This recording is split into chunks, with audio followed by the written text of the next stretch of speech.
Hey everybody, my name is Sam Effa. I'm a two-time Canadian champion in the sprints. I was on the Amazing Race Canada. You can still catch some reruns. But most importantly, I'm an RBC Olympian and of course, the host for this exciting day. You can find me on social media at Sam_Effa. Now, skilled trades. When I think of skilled trades, they mean a lot to me and I've done my homework. I'm currently a master's student at the University of Queens, so I've explored how youth can take advantage of the many opportunities in skilled industries. So clearly, I'm pretty pumped to be facilitating today's diversity and skilled trades panel, sponsored, of course, by Toronto Hydro. So I'll be taking notes too. So we're going to spend 20 minutes, chatting with our diverse panelists of tradespeople, and after hearing about their journeys, we're going to open it up to questions. So get ready in that chat and have some questions ready to ask us. But before we even, jump into things, I think it's so incredibly important to do our land acknowledgement. I would like to begin by first acknowledging the Indigenous peoples of all the lands that we're on today. While we meet today on a virtual platform, I would like to take a moment to acknowledge the importance of the land of which we call home in Canada.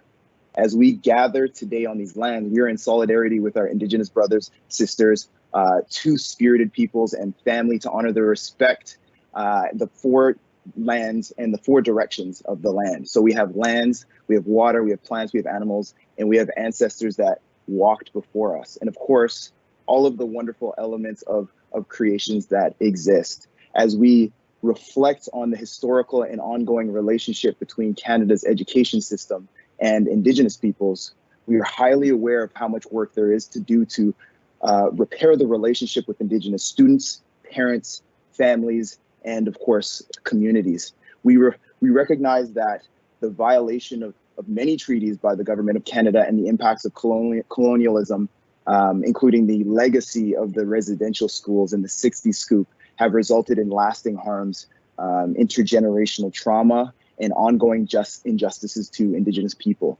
We recognize that it is our responsibility as settlers on these traditional lands and as a learning organization working in and with the public education sector, we reaffirm our commitment to improve our own understanding of local Indigenous peoples and their cultures and to take concrete actions as identified in the Truth and Reconciliation Commission of Canada's 2015 report. So from coast to coast to coast, we acknowledge the ancestral and unceded territory of all the Inuit, Métis, and First Nations people who call this nation home. So let's just take a quick moment. Okay, now I am so incredibly thrilled to have a great panelist lineup here. We have Taylor Edgson, a power systems controller apprentice at Toronto Hydro. Unfortunately, we don't have Daniel Green, who is a sheet metal worker at Windmill Mechanic, or Tyra Moses, who is a Red Seal electrician. But we do have Lavanya Hariharan, who is a team lead at compression stations at Enbridge Gas. So welcome. Would everybody like to just say a quick hello? So Taylor, Lavanya, you want to just hop on and say hello? Feel free to unmute yourselves.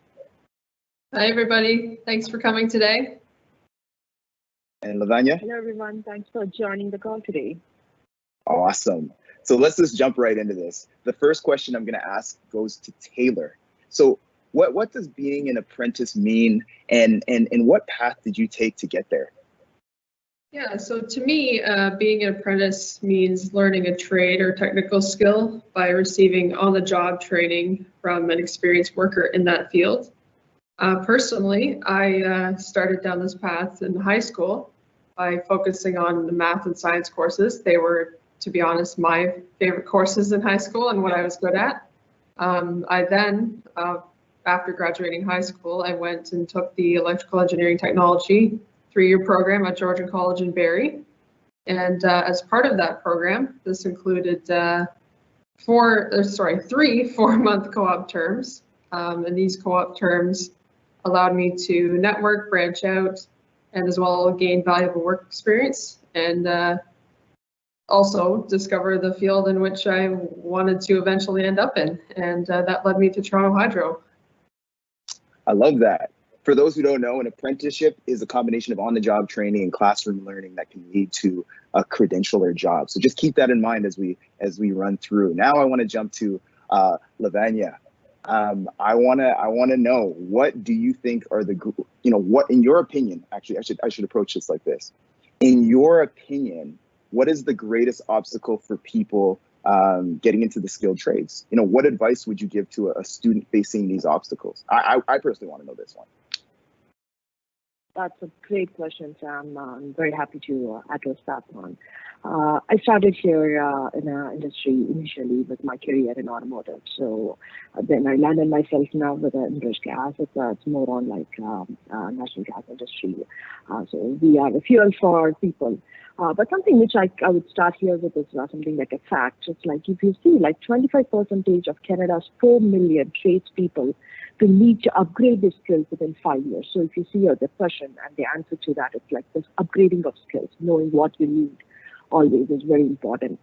The next thing is like awareness. Awareness of knowing what the skilled trade is all about is very, very critical to people to know, because it's a very interesting profile, I would say. It's like, I love my job. It's very passionate about what I do.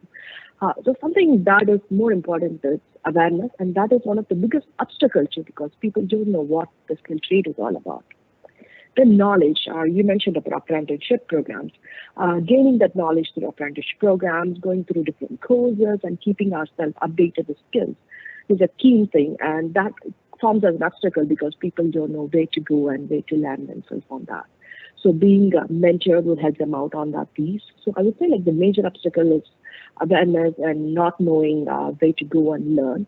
And to add on to that, always diversity does come as a big play. So if you see like lots of women and different diverse cultures don't really get into the opportunity of skill trades. Knowing what it is all about does really help us out. So I would say like a few things are obstacles, but that can be surely changed as we go ahead. I love those answers, because instantly when I think of apprenticeship, you did mention mentorship. It sometimes is who you know, and that's a reality that we have to look at. But there are things in place to help individuals get apprenticeships, and like you said, mentorship is so incredibly key. I'm a big fan of mentorship. But I want to jump back to Taylor. What tools or resources have been the most valuable in your career path? I mentioned I got a notebook. I'm taking notes too, so I want to hear this answer.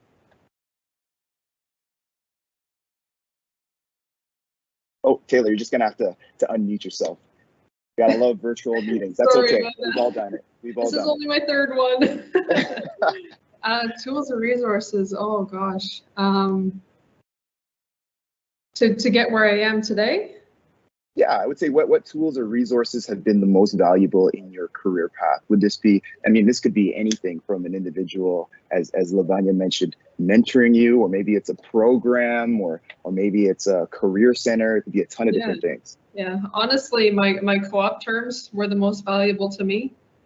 Being able to, I completed 2 of them at Toronto Hydro, and one was an electrician. And like I said, these co-op terms, they allowed me to branch out, meet people within the company, see where I wanted to end up, what I didn't like, what I liked. I liked where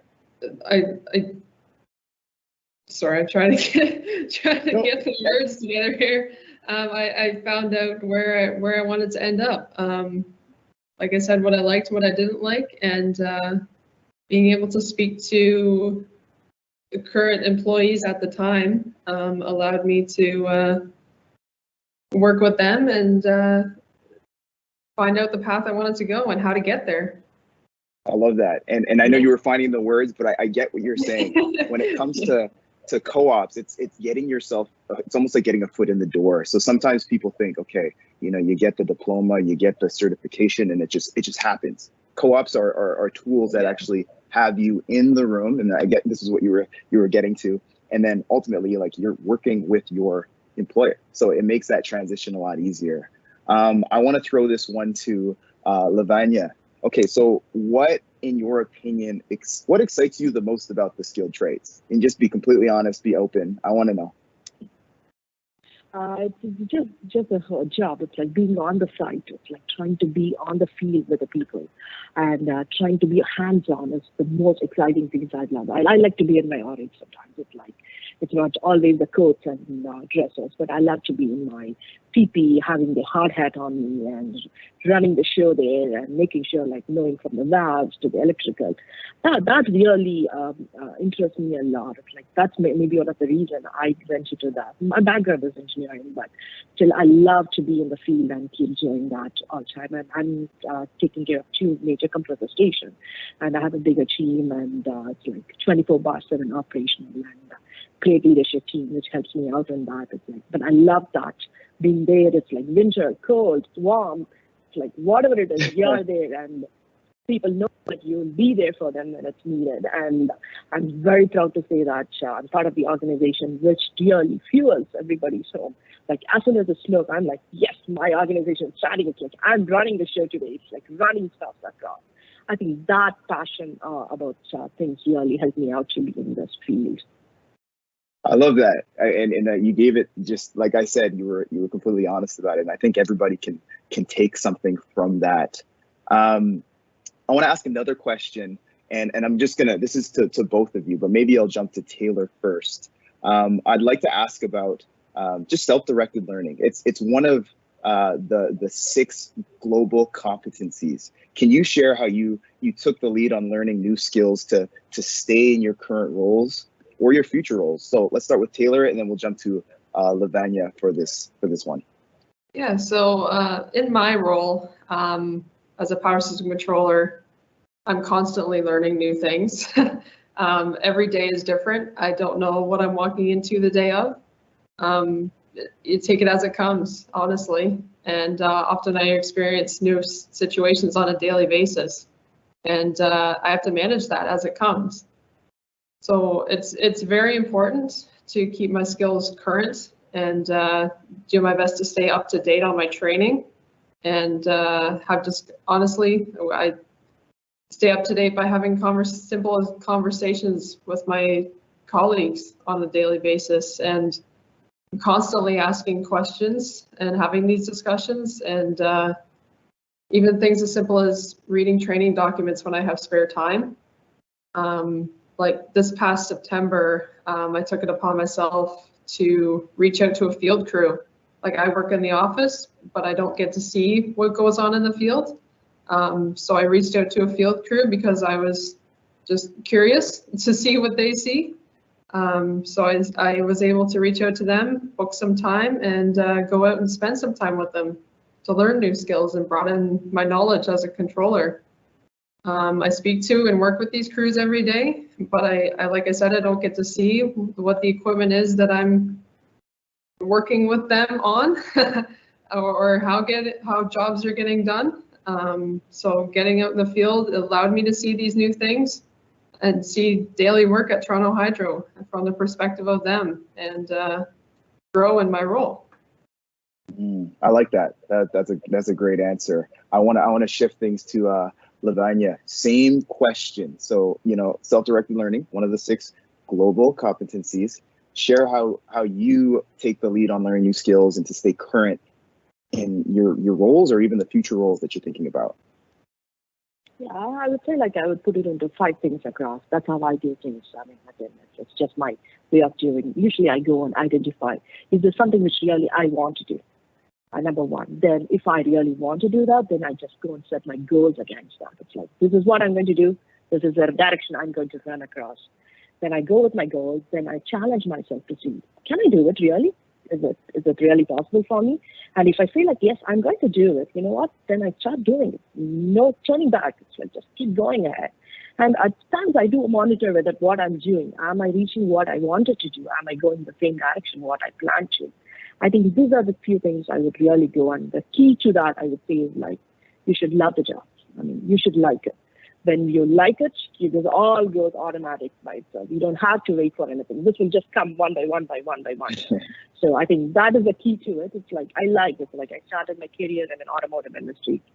Then I was with rail signaling industry. Then I went to alarm security industry. Now I'm with the gas industry. So it's like I've gone through various industries, but everywhere I went, it's like I loved it. It's like I love the passion. I love learning there. Big learning curve. I think this all helped me out to where I'm today, and I'm sure this will help me out going in future too. Oh, that's good. I love that. I love that. I mean, it's such a. I don't even know what more to say on that, but you definitely covered that piece. I do want to remind the audience who is watching, feel free to throw in some questions. We'll have an opportunity for Q&A, so don't be shy, ask whatever you feel. But one thing I wanted to ask personally, and this is going to go to the both of you, you know, we briefly talked about obstacles, but what else what other obstacles do you as what obstacles have you seen? Like, I know from the research that I've done just on the skilled trades is, you know, for instance, for younger groups who are trying to get into the skilled trades, there's a lack of awareness. So, you know, youth are introduced to the skilled trades way too late, and it becomes tough because also when you've invested in something, it's hard to kind of jump around. I've talked to Lavanya about this. Taylor, I'm curious, are there any obstacles that you can bring up that you've seen within the skilled trades that you'd love to tell these students?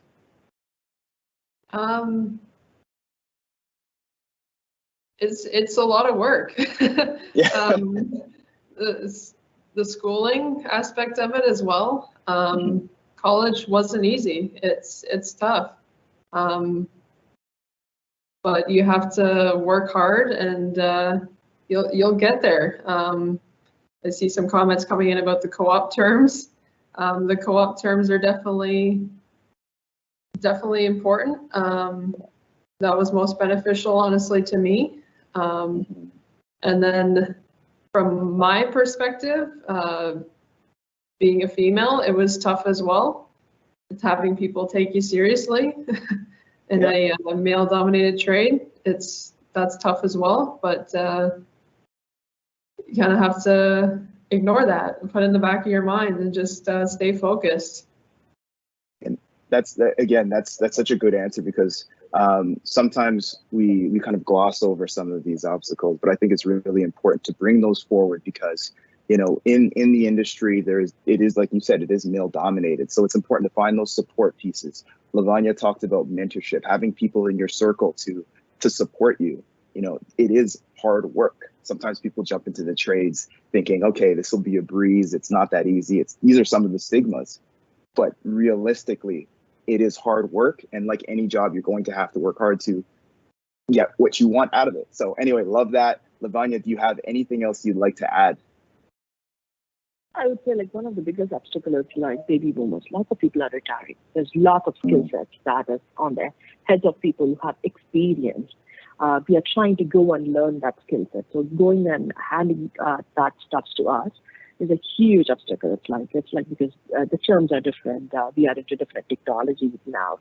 The language we speak might be different. So things like that. But learning that whole skill set from people who are experienced to all the newcomers is a big gap. And I think Canada is trying to recognize that. And like I said about the stats, they're trying to bring people together so that we can have more people. I would say like if things persist as per the stat, it's like there might be around like 10,000 nationwide shortage in 5-6 years. So it's a good time to go into skill trades. I totally agree. It is a great time. And from some of the research that I've seen over the next 10 years, there is going to be a significant amount of retirees. So if anybody out there is looking for a career, I mean, these two right here are individuals who are not only doing it, but there's opportunities for you as well. And I think that's a really important piece that we need to look at. But with that being said, you know, I want to jump a little bit I want to go to our audience. I'm not seeing too many questions, but audience, if you want to jump in, ask some questions, it's here. Our panelists are here to answer. This is directly straight from them. So yeah, throw some questions into the chat and we can jump to it. So let's just wait a couple seconds and maybe we'll get some more questions into the chat.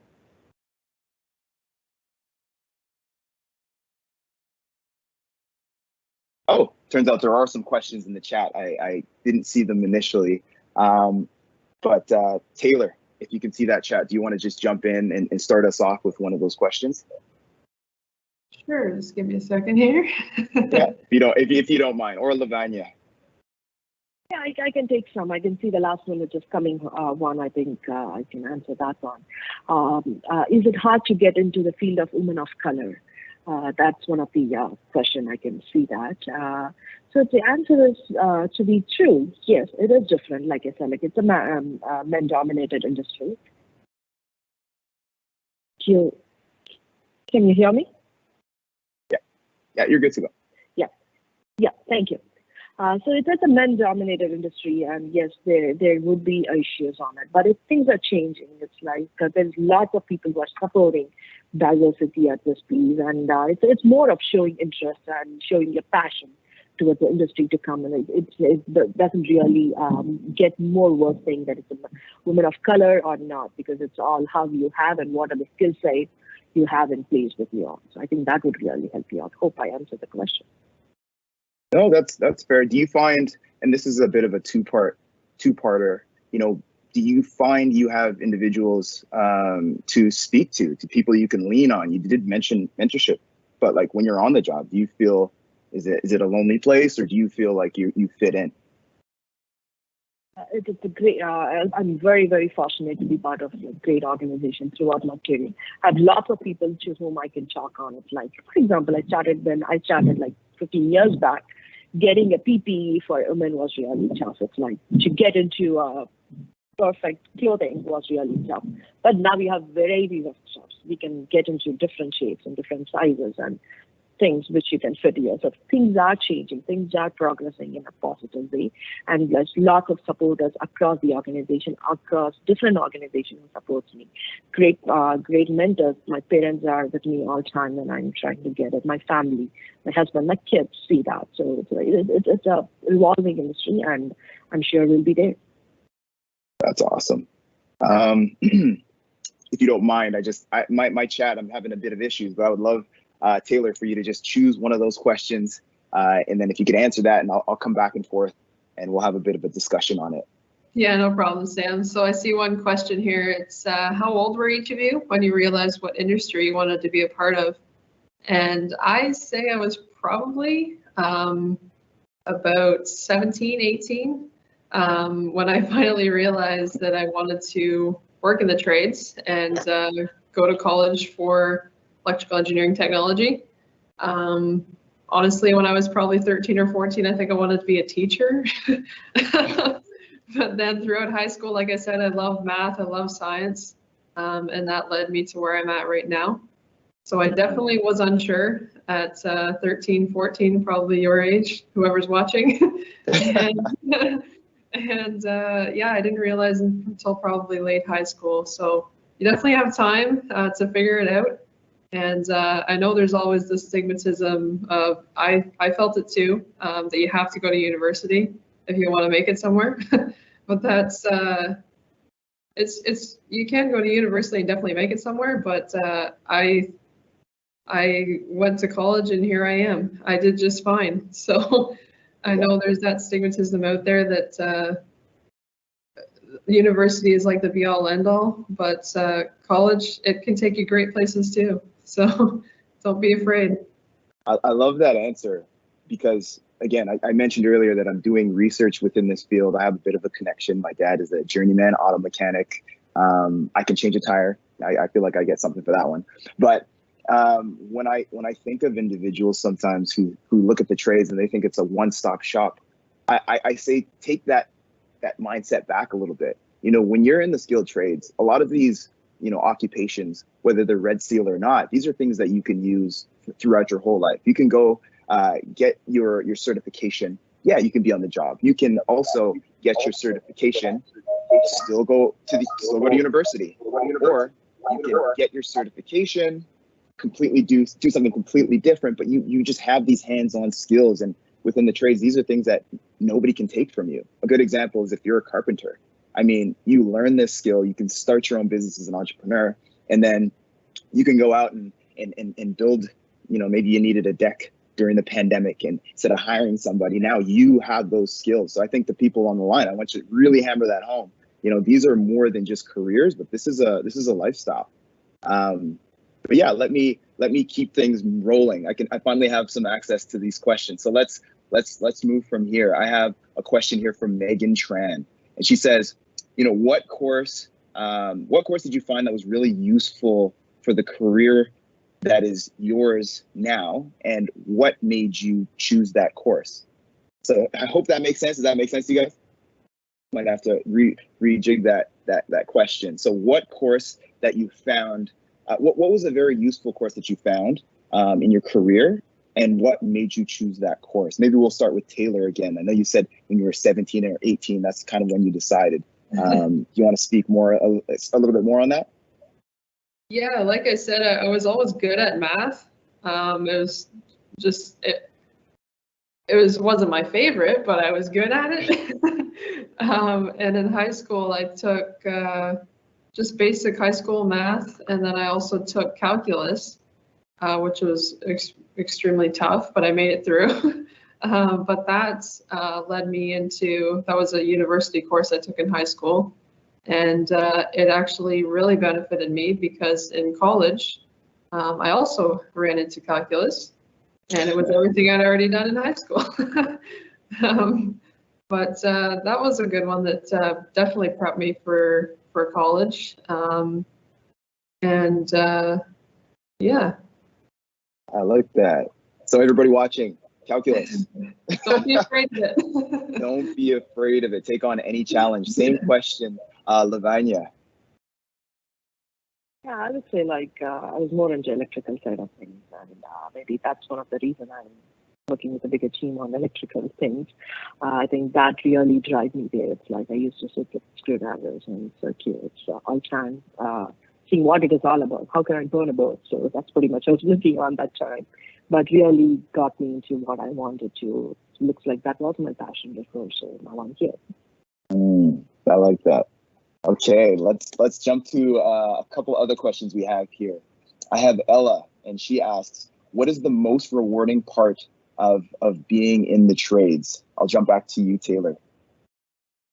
Yeah, so my job specifically, what we do is when your power goes out, it comes to us. All the alarms that your power is out comes to us. And we work with the field crews to get your power back on. So we're behind the scenes working with the guys you see out on the trucks, on the poles and everything to get your power back on. So after it's all said and done, the most rewarding part is getting the power back on, hearing that everybody's happy and that we've done our job right. So that's honestly, working to get the power back on is tough sometimes, but it's definitely rewarding in the end when we get happy customers. So I'd say that's the most rewarding part of my job.